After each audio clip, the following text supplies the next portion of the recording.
अप्सरा बनी गरीब की पत्नी।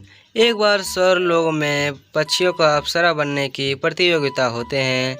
प्रतियोगिता में विजेता चुने जाने का मुख्य पैमान किसी भी पक्षी के सुंदरता होनी चाहिए। मैं ये स्वर्गलोक में सबसे अधिक सुंदर हूँ, इसलिए मैं प्रतियोगिता जीतना चाहता हूँ। सुंदर होने से प्रतियोगिता नहीं जीता जा सकता है, क्योंकि उसकी आचरण और उसके व्यवहार से सुंदरता होनी चाहिए। मुझे तो लगता है मैं भी इस बार अप्सरा बनने वाली हूँ। ऐसा बोलने पर ब्रह्मा को पूरी उसके अपमान लगते और बोलते हैं, पूर्वी तूने मेरे साथ साथ तुमने इस लोगों की सभी अप्सरों की पक्षियों की ये मजाक बनाया है। ये तुम्हें मैं श्राप देता हूँ कि तुम ये सुंदर रंग रूप नष्ट हो जाए और तुम एक साधारण कपूर चिड़िया बनकर साधारण रूप से लेकर धरती लोक पर पहुँच जाए। वहाँ जाकर तुम अच्छे व्यवहार से किसी भी चिड़ा से उसके साथ रहने में सफल हो गई, तभी मेरी हार होगी और तुम्हारी बातें सच होगा। इतना कहते ही उनके रंग रूप बदलने लगते हैं। ये तुमने कैसा श्राप दे दिया ब्रह्मा जी? तभी पूर्वी की पूरी रंग रूप बदल जाती है और उसको श्राप दे देता है कि फिर वो पूर्वी धीरे धीरे धरती पर आ जाता है।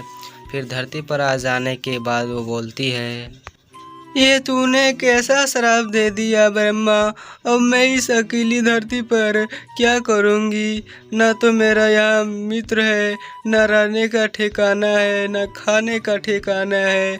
अब मैं क्या करूँगी? इस धरती के लोगों तो वैसे भी स्वास्थ्य प्रतिभा का है। तभी वहाँ पर पिंकी चिड़िया और मंजू मैना आ जाते हैं। हाय रब्बा, ये कैसा है? ये कैसी चिड़िया है? इसका रंग तो इतना काला है, तो इसे देखकर कोला भी शर्मा जाएगा। हा हा हा हा, तुम सही बोल रही हो चाची, ये तो कितनी काली है। कहाँ से ये बेचारी चिड़िया आ गई है? लग रहा है ये नई नई चिड़िया है। अरे बहन, तुम इस तरह ना बोलो। मैं ये काली रंग रूप से नहीं देखती है, उसके रंग उसके व्यवहार और आचरण से देखा जाता है। अरे तुम्हारे जैसे यार कौन समझेगा तेरा बात? यहाँ पर रंग रूप से देखा जाता है। तभी वहाँ पर पिंकी चिड़िया और मोरनी चिड़िया चली जाती है। अरे भगवान, ये लोग कितने कठोर पक्षी हैं, यहाँ पर रंग रूप से देखा जाता है। हे भगवान, अब मैं क्या करूँ? तभी टूनी चिड़िया मन ही मन सोचने लगती है अपनी श्राप के बारे में। अकेले स्थान पर जहाँ कोई भी पक्षी नहीं रहता है, वहीं दूसरी तरफ सारे पक्षियों का पक्षी आ जाती है और उसको बोलता है, अरे भगवान, ये कैसी पक्षी है, कितनी काली है, कहाँ से आया है ये पक्षी? तभी टोला कबूतर वो पत्थर एक मार देता है पूर्वी पर। तभी सारे पक्षी के बच्चे मारने लगते हैं एक बच्चे के देख पर। तभी वहाँ उसको बहुत चोट घायल पहुँचा देता है। अरे भगवान, ये लोग तो ये बच्चे हमको घायल कर दिया मार के। तभी वहाँ पे पूर्वी बोल लेते हैं और उड़ के फिर स्थान पर चले जाते हैं धीरे धीरे। तभी एक सुनसान स्थान पर जाते हैं और वहाँ पर अकेले बैठकर आम के पेड़ों पर रोने लगते हैं।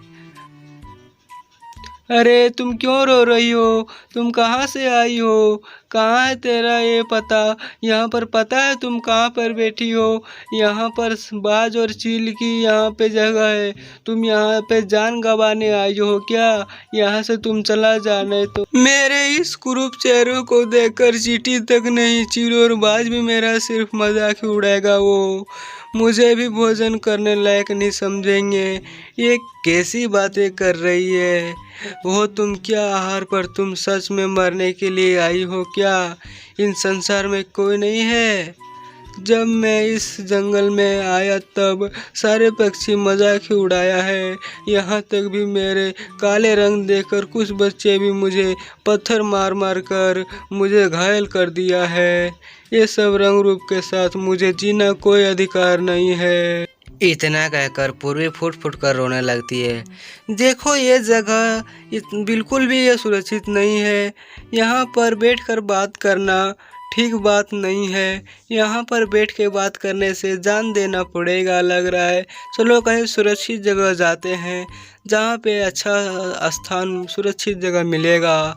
तभी वो दोनों एक अच्छे स्थान पर चले जाते हैं जहाँ पे सुनसान होते हैं। तभी बोलते हैं, सच बताओ आखिर मरना क्यों चाहती हो? ना तो मेरे पास खाने के लिए भोजन है, ना ही मरने के लिए कोई स्थान है। इस जंगल की पक्षी तो मेरा चेहरा भी नहीं देखना चाहते हैं। ऐसे में जीने का आखिर क्या करूँगी? इसलिए मैं मर जाना चाहती थी। देखो जब तक तुम्हारे कोई रहने का स्थान न मिल जाए और खाना खाने का, तब तक तुम मेरे घर पर रहो। और हाँ, तुम मेरे साथ बगीचे में काम कर सकते हो। मैं तुम्हें इसके बदले में भोजन रोज का दे दूंगा। इतनी सी छोटी बात के लिए तुम मरना चाहती थी? क्या तुम्हें मेरे काले रंग और बदसूरत चेहरे पर घिन नहीं आती है क्या? तुम इन पक्षियों की तरह मेरा मजाक नहीं उड़ाओगे? अरे बिल्कुल भी नहीं। रंग और रूप तो ईश्वर का देन है, इसमें किसी का बस तो नहीं है। नहीं तो फिर मैं तुम्हारा मजाक क्यों उड़ाऊंगी? इंसान को तो अपने कर्मों और व्यापार को अच्छा रखना चाहिए, वही हमारी वास्तविक पहचान होते हैं। तो फिर मैं आपके साथ जाने के लिए तैयार हूँ। तभी वो दोनों बातचीत करते हैं और चूड़ा उसको ले जाते हैं अपने घर तरफ और रखने के लिए तैयार हो जाते हैं। वहीं फिर घर पहुँचने के बाद पूर्वी कहता है, अरे आपने तो मेरे को घर दे दिया, क्या अब घर का मैं आधा काम कर सकता हूँ? आपके लिए भोजन बना दूँ, झाड़ू लगा दूँ, और हाँ मैं आपके कामों में भी मदद किया करूँगी। क्या तुम वास्तविक में इतना मदद करना चाहती हो? अगर मदद करना चाहती तो ठीक है। तभी धीरे धीरे समय बीत जाता है और फिर चूड़ा बीमार हो जाता है। तभी पूर्वी उसको पूरा सेवा समार करता है और सेवा समार करने के बाद धीरे धीरे चूड़ा ठीक होने लगता है। तभी एक दिन चूड़ा ठीक हो जाता है और बोलता है, पूर्वी मैं तुम्हारे ही कारण मैं इतना जल्दी स्वस्थ हो पाई हूँ। अगर तुम मेरा सेवा ना करती तो मैं ठीक नहीं हो पाती। अगर एतराज ना हो तो मैं एक बात कहता हूँ, क्या तुम मुझसे शादी करना चाहती हो? तभी वो पूर्वी पूरी सहमत हो जाती है शादी करने के लिए और फिर वो दोनों की शादी धूमधाम से हो जाती है। फिर शादी हो जाने के बाद उसके स्वर्ग वाली परियां कहती है, पूर्वी मैं तुम्हारे ये सभी अच्छे कर्मों से सहमत हूँ। अगर तुम आना चाहते हो यहाँ पर तो तुम आ सकती हो। यही बोलते बोलते पूर्वी बोलता है, नहीं मैं धरती लोक पर ही रहने वाली हूँ। ये मेरा सोनू परिपति हो गया है, मैं अब इसी के साथ रहूँगी। अब मेरे हंसी है कि तभी वो खुशी खुशी सारे दोनों पति पत्नी रहने लगते हैं एक छोटे से झोपड़ी में और फिर किसी तरह अपनी जीवन यापन बिताने लगते हैं। फिर दोनों अपने घर पर आने के बाद वो दोनों पूरी अपनी मनोकामना पूरा करने के लिए रेडी हो जाते हैं और वो दोनों खाना पीना करके खुशी खुशी ज़िंदगी बिताने लगते हैं। तो दोस्तों ये कहानी से आप लोग को कैसा सीख मिला? क्योंकि किसी को भी मजाक नहीं उड़ाना चाहिए। अगर कोई भी देखने में सुंदर हो तो उनकी व्यवहार और चालन चलन से कुछ उपकार देना चाहिए। तभी दोस्तों ये कहानी से क्या सीख मिला कमेंट में ज़रूर बताइएगा। और हाँ, इसी चैनल को सब्सक्राइब ज़रूर कर लीजिएगा। अगर कहानी देखने में मस्ती और मज़ा लगता है तो, और साथ ही साथ कमेंट ज़रूर कर दीजिएगा। तब तक फिर से मिलते हैं किसी नेक्स्ट वीडियो के अंदर। तब तक के लिए फिर से बाय बाय। जय हिंद, जय भारत।